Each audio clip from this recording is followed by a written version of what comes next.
दीप्सन किचनमध्ये आपलं स्वागत आहे। आज आपण खव्याचे गुलाबजाम करणार आहोत।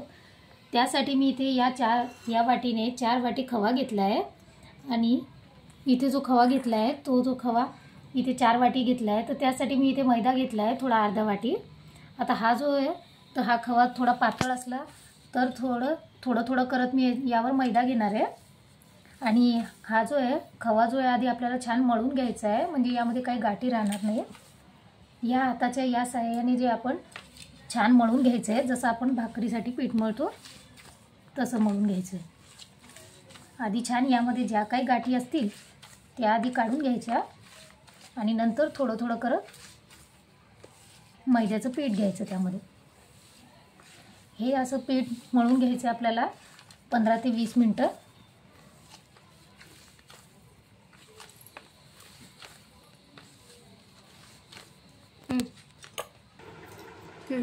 इथे आपण पाहू शकता मी 15 ते 20 मिनिटं हा जो खवा घेतला होता तो छान मळून घेतला आहे, म्हणजे यामध्ये ज्या काही गाठी वगैरे होत्या त्या छान मळून घेतल्या।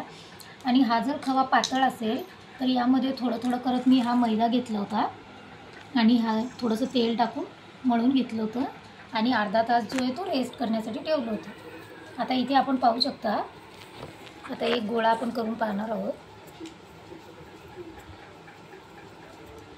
हा जो खवा आहे तर क्रॅक पडणार नाही, त्यामुळे 15 ते 20 मिनिटं असं छान मळून घ्यायचं आहे। इथे आपण पाहू शकता हा जो गुलाबजाम आहे याला कुठेही क्रॅक पडलेले नाही आहे। या पद्धतीने असं छान मळून घ्यायचं आहे आणि अशाच प्रकारे सगळे जे गुलाबजाम आहे ते रेडी करून घ्यायचे। पाहू शकता आपले सगळे गुलाबजाम जे आहे ते रेडी झाले आहेत। आता हे तळून घेणार आहोत आपण। इथे आपण पाहू शकता सगळे गुलाबजाम मी तळून घेतले आणि पाक जो आहे तो मी आधीच बनवून घेतला होता आणि पाक थंड झाल्यानंतर जे गुलाबजाम तळून घेतले, गुलाबजाम गरम आणि पाक थंड असं ठेवायचं। तळल्याबरोबर लगेचच मी गुलाबजाम गरम असतानाच पाकामध्ये टाकून घेतले। अडीच वाटी जो आपण खवा घेतला त्यामुळे मी 2.5 वाटी तिथे साखर घेतली होती आणि 2 वाटी पाणी घेतले। आणि हे गुलाबजाम भिजवताना खोलगट भांड्यामध्ये भिजवायचं, म्हणजे पूर्णपणे गुलाबजाम त्यामध्ये भिजतात। आता हे 2 तास आपण भिजत ठेवणार आहोत।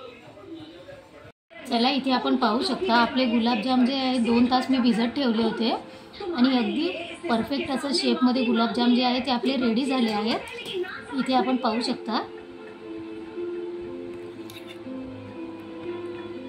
व्हिडिओ जर आवडला असेल तर नक्की लाईक, कमेंट करून सबस्क्राईब करून शेअर करा। थँक्यू।